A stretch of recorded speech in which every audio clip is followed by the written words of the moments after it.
Financial Express NCLAT relief for Zee Sony merger deal.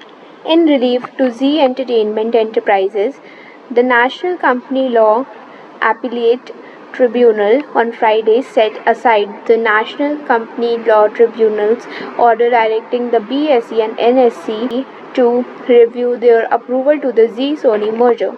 The NCLT has passed the order on 11 May after the markets regulator SEBI's adverse ruling against an Essel Group firm in April, setting aside the NCLT order for violation of principles of natural justice. A two-member NCLAT bench said that Zee should have been heard in the matter and has remitted the case back to NCLT. Shares of Zee rallied over 6% on the BSE on Friday, soon after the NCLAT order. It settled at 190.70 rupees a piece at the end of trade, up 6.69% against the previous day's close.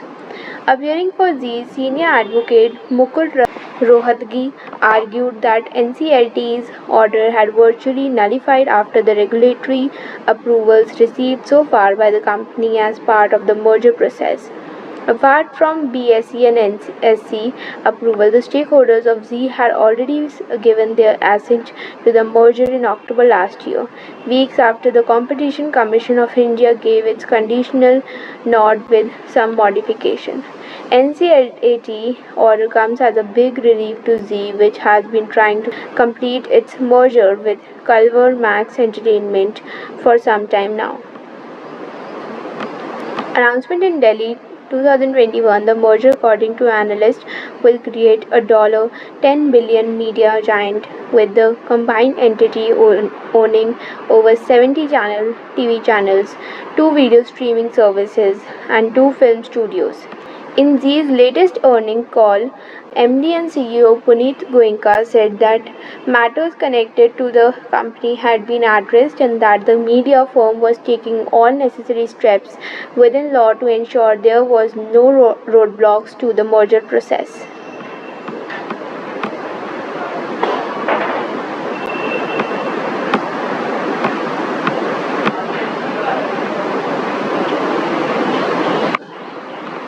IMD sticks to normal rain forecast. The Indian Meteorological Department on Friday stuck to its forecast on a normal monsoon for this year as it released the second long-range outlook shortly ahead of the annual phenomena. The adverse impact of likely El Nino conditions will be offset by the positive Indian Ocean dipole, a measure of Indian Ocean surface temperature, the department said. The IMD's latest prediction of monsoon rains of 96% of the long period average, same as it first said on 11 April, allays fears of a deficit in the 4-month season. Rainfall between 96 to 104% of the LPA is considered normal. Deficient rains and its sparse distribution patterns could have adversely affected the farm sector output, fanned inflation, and posed another hurdle to the long-awaited economic recovery. The rains will hit Kerala coast on 4 June, the department said, 3 days later than the usual arrival date of 1 June. Private weather forecasting agency Skymet had earlier said monsoon precipitation this year could be below normal at 94% of the LPA. The IMD's prediction of normal rains was despite it seeing 90% chances of El Nino conditions developing in July and impacting August-September rains. It sees the probability of the country getting normal or excess rainfall in the range of 43 to 55%. Adverse impact of the El Nino conditions would be largely compensated by positive Indian Ocean dipole, a parameter which has a positive impact on the monsoon. DS Pai, senior scientist, IMD said.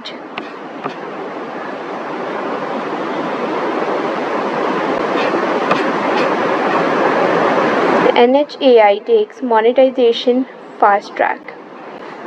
The National Highways Authority of India has drawn up an ambitious plan to monetize 46 operational highway stretches of a total length of 2,612 kilometers in the current financial year to beef up resources for its road building program. The pipeline of projects the pipeline of projects that have been identified for monetization in 2023-24 could be valued at around 60,000 crore. This will be the highest ever mop up by NHAI via this route and nearly 3.5 times the funds raised in financial year 2023.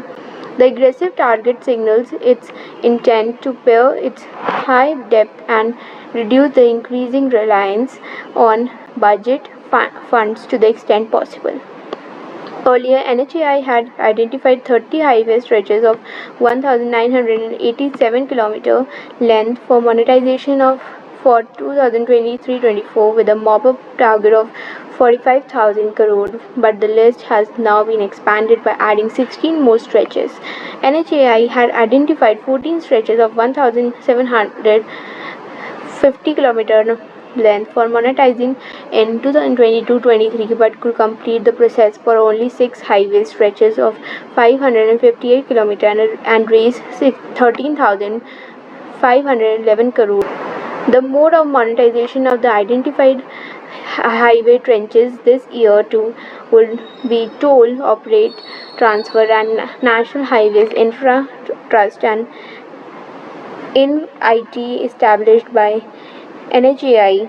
Apart from TOT and INVIT, the National Highway Authority of India also raises funds through project-based financing, as was done in the case of Delhi-Mumbai Expressway.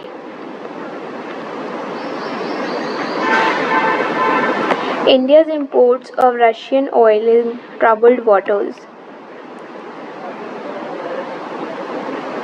Lloyd's Register has told Mumbai-based Gatik Ship Management, which has become a major carrier of Russian oil since the Ukraine war, that will withdraw certification of 21 of its vessels by 3 June. The maritime services company told Reuters. It is the latest setback for Gatik, which was also been forced to find new flags for 36 of its ships after they were deflagged by the St. Kitts and Nevis International Ship Registry. Lloyd's Register is committed to facilitating compliance with sanctions regulations on the trading of Russian oil, it said in an email to Reuters. We're supported by evidence we withdraw class and services from any vessel found by the relevant authorities to be breaching international sanctions. Classification societies such as Lloyd's Register in London provide services including seaworthiness checks, certification that is vital for securing insurance and entry to port. Lloyd said, however, that 11 of the Gatik vessels it was declassifying were also certified by the Indian Register of Shipping. Gatik did not respond to emailed request for comment. A major US insurer, the American Club, also told Reuters it was no longer providing cover for Gatik ships, while Russian insurer Igorstruk said it would not work with Gatik in future. Neither the insurer's Lloyd's Register nor the flag registry spelled out the reasons. Disruption and limits. In response to Russia's invasion of Ukraine, Western powers imposed a price cap on Russian crude of $60 a barrel, while non-EU countries can import seaborne Russian crude. Western ship owners and insurers are prohibited from handling such cargoes unless they are sold at or below that price. Last month, spot prices for Russian crude rose above $60 a barrel, and some ship insurances executives said that they were nervous of falling foul of the rules that as they were unable to independently track the value of cargoes.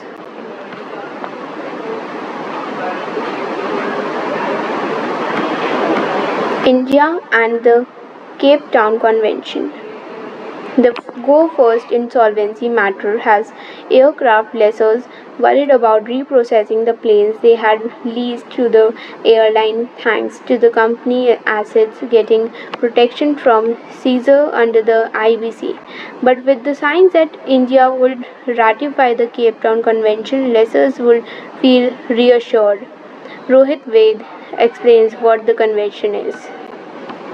The Cape Town Convention or CTC is a global treaty which guarantees the rights of lessors to repossess their leased high value equipment like aircraft, helicopter, and engines in case of payment defaults. The legal instrument was adopted at a diplomatic conference held in Cape Town in November 2001 under the auspices of the International Civil Aviation Organization and the International Institute for the Unification of Private Law. At present, India is a signatory to the convention, but Parliament has not ratified the same. The unique situation has given precedence to local court judgments over the norms of the convention. Consequently, an interministerial consultation process has been kicked off to revise the bill, which was tabled in the Parliament in 2018.